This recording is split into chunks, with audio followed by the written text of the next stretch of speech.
Hey, this is WhyBeAre with BeamNG.drive, and today we're going to be taking a look at a mod called the Jello Cube.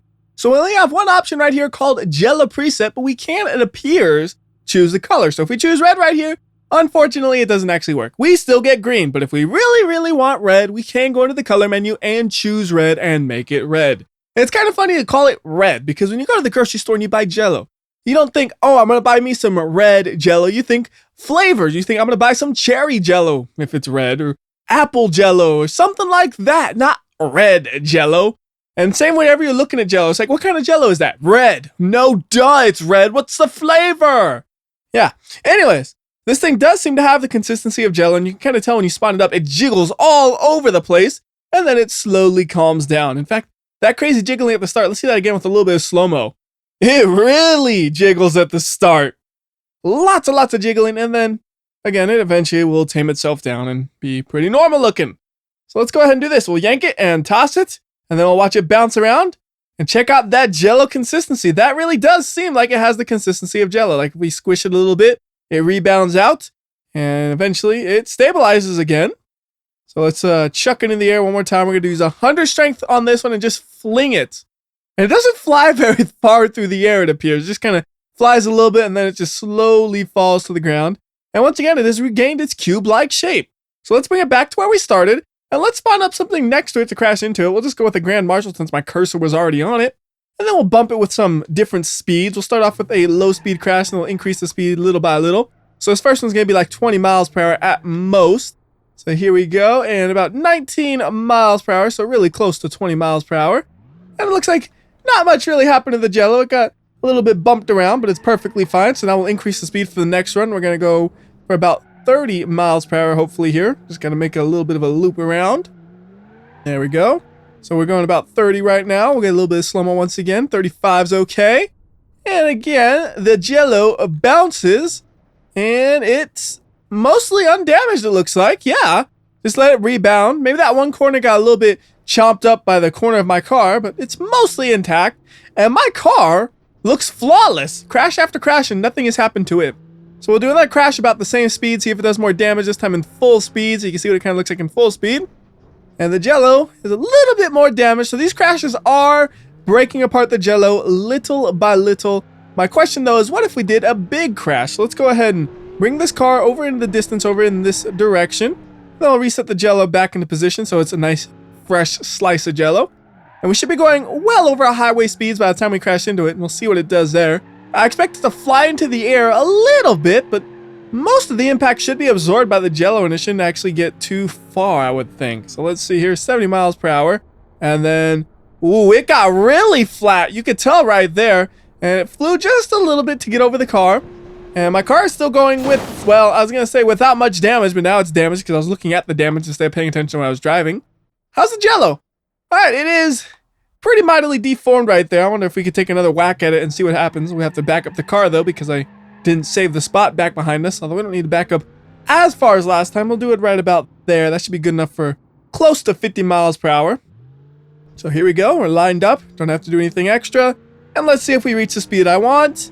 Yes, we did. That's excellent. So 60 miles per hour on this one. We'll do another slow motion crash right here. Really just deforming the Jello, and it's kind of absorbed into my car, it looked like for a second right there. And we can actually see right here, the car, virtually no damage. What's the Jello doing over here? It's kind of bouncing around, jiggling all over the place. And it looks like it is going to be about the same damage as before. It has a little bit of damage on a corner or two, but it has a lot of the other corners looking perfectly fine. So let's try to get this thing upright a little bit. Now I wonder, can we stretch it back out? So if we like yank at it like that, does that fix it or does that make it worse? That does fix it. The Jello is once again a cube. It is perfectly fixed and ready for more impacts. So I think what we need to do is we need a heavier vehicle to crash into this thing. So let's go with a T-Series. We're not going to put anything in it. Just a regular T-Series. And we'll move the Jello a little bit closer and move the T-Series a little bit farther. That way we have a nice easy collision. So Jello goes there. And then T-Series can go way back here. And we should have a crash that's close to highway speeds with a lot more weight than a Grand Marshal. And plus, this thing has a really flat front, which means it might crush the Jello instead of just kind of bouncing it off of it. We'll see what happens here. So it looks like we're going to be going about 50 miles per hour on impact. That should be fast enough. And no slow-mo here. And just, ooh, it did crush it. Ooh, but the Jello's taking revenge. It is just kind of eating my wheels up. And I can't actually move anymore. It works like a spike strip. Because it got under the car, it basically worked as a spike strip. All right, get the truck out of here. And how's the Jello? I bet we could kind of fix it back into shape by pulling at the corners that are deformed. So we'll like pull at that one a little bit. And gotta flip it over to get those other corners probably. So pull at this corner and flip it. Actually, a good fling like that's probably really good at fixing it. There we go. Look at that. The Jello is pretty much perfectly shaped now. Yeah, like I see a couple of triangles here and there that look a little bit weird because there's just a triangle that's sitting there.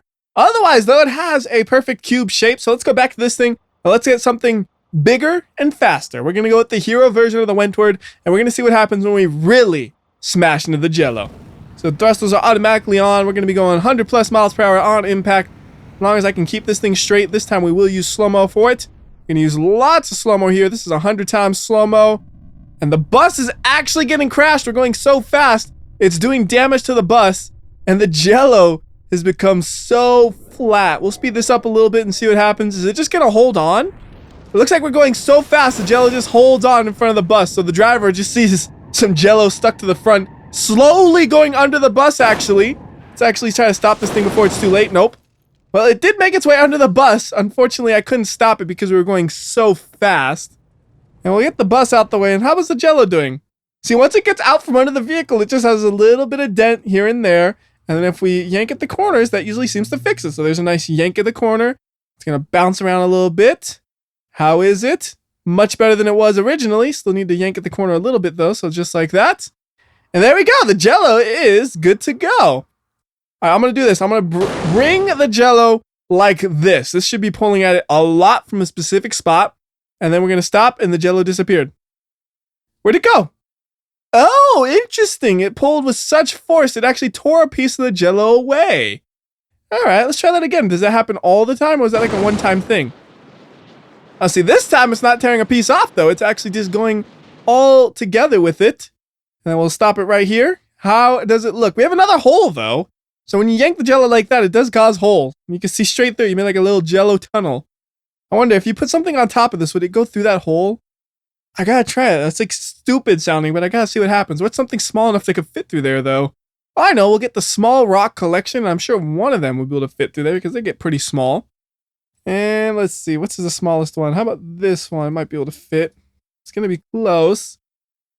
You put the rock in the Jello.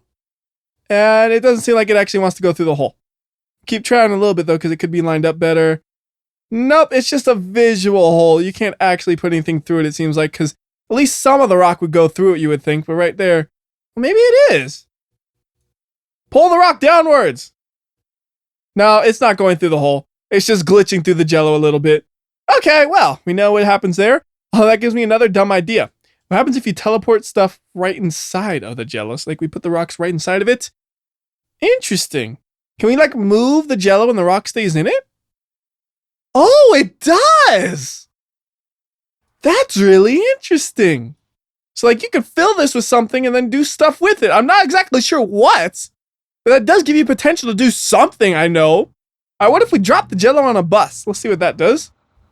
Let's go way up above on this bus because the Jello doesn't fall very fast. So it needs a lot of room to get up to speed. And we'll do full speed here because I don't think it'll do too much damage. Because we were going so fast with such force. That's why the bus got damaged last time. And the bus just getting hit by Jello. Not even a scratch. There is nothing happening to the bus right there. We'll go ahead and make it a little bit harder this time, though. We'll go to the environment, increase gravity a bit. Try to see if it can hit hard enough to do any damage. Not really. Like, it did dent it a little bit, but for 5 times the normal gravity, you would have expected a little bit more damage than that. So we'll go ahead and go back to Earth gravity and reset everything up real quickly. And the next thing I want to test is what happens if you use the Jello as a barrier to protect your vehicle. So we'll let it fall to the ground. You can see just how slow it falls right here. It does not move very fast. It just has a really relaxed and calm fall. Anyways, we're going to teleport the Jello over here, reset it so it's a fresh piece. Then we're going to go ahead and swap out the vehicle for something a little bit lighter. So we'll go with an Abishu Miramar, and we're going to crash it into the wall twice. One time with Jello and one time without Jello. And we're going to see if there's a difference in the damage. So we want 2 copies of the Miramar to make things a little bit easier. And we're just going to floor it from here, and we should be going about the same speed for the collisions. First collision is going to be the no Jello crash. So we're just going to go right into the wall, as straight as I can. There we go, nice and simple. So that's what we're going to be comparing to. Let's see, can it back out of the way? Or is it too damaged to back up? And it does not seem like it can back up. Nope, that is a destroyed vehicle. So let's go ahead and go to the Jello and make sure it's as close to the wall as we can get it. So we'll put it like right there. There you go, that's pretty much right next to the wall. And we'll find the other Miramar and we're going to crash into it same exact way. And we'll see if it has a little bit less damage from the Jello. So here we go. And then, can it back out? Well, it can back out, but it's stuck inside the Jello a little bit, so we'll just have to move the Jello out the way, and then we can see the Miramar right here, and we'll compare it to that one. So is there a little bit less damage on this one? Well, the fact that it backs out tells me right off the bat, yes. But also, if you look at the front fender, you can see this one's front fender still kind of lines up with the door roughly, and then this one's front fender clearly is overlapping with the door. And if we look on this side, it's a pretty similar story. Now, how about the amount of bulge on the hood? That looks pretty close. I can't really notice a difference between those two. And then the shape of the roof, pretty close. They both have a little bit of an unnatural bend to them. Not a big difference, but you definitely notice it on the front and the fact that the vehicle still drives. Also, if you look at that front bumper, this one, it's a little bit inside the wheel. This one, it's still behind the wheel ever so slightly compared to that one. Same goes for that side, it looks like. Yep. Just a little bit farther behind the wheel. So it does work to protect the vehicle some, but not a significant amount. Just enough to make it where the vehicle can still drive. We're going to go ahead and try to fly this thing and make it completely ruined, though. I see a nice little jump right there. Going to do a little bit of a roll right here. Ooh, double roll, double roll. Oh, I wish I would have landed that there. If that thing wasn't there, that would have landed perfectly. And now this thing is immobilized, though, so go ahead and reset it. And there's one more thing I want to do with the Jello. I want to crush it. And thankfully, we have a large crusher that'll do just that. So we're going to spawn this thing up. Then we're going to go ahead and find the Jello and place it right in the middle of this thing, hopefully. There you go. It's close enough to the middle. And now we're going to go ahead and just crush. Slow start for the crushing, but once it gets there, it'll be interesting to watch, I'm sure. All right, there we go. And crunch the Jello. Now uncrunch the Jello. Look at that. It retains its original shape very, very well. Just a single corner is a little bit disfigured. I wonder if I crush it again and then uncrush it, will it get any more damage or will it be about the same? Let's see. Crush and uncrush. Is it any more damaged? Oh, a little bit. All right, one more time until it stops looking more and more damaged. Crush. Uncrush. How's it look there? That's about the same, isn't it? One last crush just in case for good measure. And then we uncrush. Yeah, it's about the same as it was before. Maybe a little bit more damage, but not enough for me to want to crush it anymore. Bring the Jello back over here, but really there's not much else I could think of to do here. So we're going to go ahead and swap out maps. We're going to go to Jungle Rock Island and try to drive the Jello around a little bit. And I do wish you could actually drive the Jello, but that's not what we're going to do. We're going to put the Jello into the truck and drive the truck. So we're just going to go and spawn it up right next to the truck, and we'll choose a different color for this. So how about for the color we go with purple or pink? It's pink, but it looks a little too close to purple. I guess it is pink though. So putting it in the back of the truck, it doesn't exactly fit. Gives you an idea of just how big this thing is. It's a little bit bigger than the bed of this thing, but it's inside of the truck just a little bit, so it's able to stay on somewhat, but I think we need something a little bit bigger. So how about we swap out the truck for something that has a big back end. We're going to go with the TSeries, and we'll grab the flatbed version because I think the Jello should fit on this. And hopefully we don't have to do any different teleportation. We just put it right there. Perfect. We are now transporting Jello around. We'll see how well it stays on the back of this truck. I don't expect it to stay very well. I'm going to tell you that now. I expect it to want to do stuff like that. Hey, stop bouncing all over the place. All right, yeah, this would definitely be a challenge, trying to transport the Jello without any sort of way to strap it down. It just wants to fall off the truck at any moment. I barely got anywhere before it got and fell off the truck, and it's pretty much perfectly placed. It's a little bit crooked, sure, but it is completely on the bed of the vehicle. So you just gotta be real slow and careful. Make this thing actually stay on this thing. I'm being a little bit slower than probably necessary, but we're going through a bumpy road, which I'm sure is going to make the Jello almost immediately fall off given the opportunity. That's why I'm being so safe with things. And uh-oh, will it fit through here? It's a little tall, isn't it? Ooh, Oh no, it's not gonna fit. It's not gonna fit. Ah. Oh no, this has not gone well. Can we back it up and keep it? All right, well, we still have the Jello at least. This is why we need air suspension. We'll lower it by an inch or two and it'll fit. Oh man, that sucks. All right, we gotta try to find a different path. And thankfully, the Jello shows nearly no damage. Just a single little piece looking triangular right there. Aside from that, the Jello is fine. All right, we're just gonna go to the regular road. We're not gonna try any more off-roading because off-roading is way too difficult with this thing. Stay on the bed. I want to see how fast can we get this thing up to. So slow acceleration, and slow deceleration. Everything has to be slow. All right, now we can start accelerating. Ooh, the Jello's kind of like deforming a little bit as we drive. Hey. Stop trying to like pop a wheelie on me, Jello. Oh, come on, stop it. This Jello does not like being on the bed of a truck at all. Come on, stay. Okay, now he accelerates. There we go. Okay. I don't know. I'm like staring at this thinking, yep, it's gonna do that. Oh. Okay. Transporting Jello. Officially difficult. What if we made it a little bit more easy? What if we got a truck that is enclosed? So we'll just grab the Cabster box upfit version of the TSeries, and it doesn't exactly fit now, does it? Although it might fit in the TSeries trailer, because I think the TSeries trailer is just a little bit taller. So let's go ahead and spawn one up and see if the fit's any better. Just got to make sure we choose an empty one to spawn it up. So we'll go back to the Jello and we're going to teleport it right into this truck. And I can't see what's going on, so it might have been great. It was great. All right. So it does fit a little bit better than that. So we'll grab a TSeries to move this around. And we'll see how well that does. It might fall out. It might stay in. We'll see what happens. So we'll replace the TSeries I no longer need. And we just got to connect the trailer. Connecting mode is activated.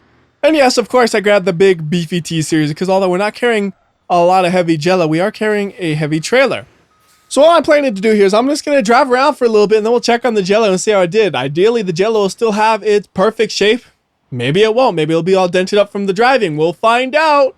And I'm actually surprised they made that corner right there because that was a pretty tight corner to try to maneuver.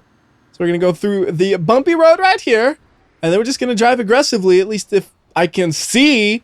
I can see absolutely nothing trying to drive the TSeries because the camera is so far zoomed out to be able to actually see the trailer. You end up just seeing all the trees above you. I use like a real low angle like this. You know, maybe I'll be better off just crashing this thing and seeing what the Jello looks like afterwards because driving it is not the easiest thing to do.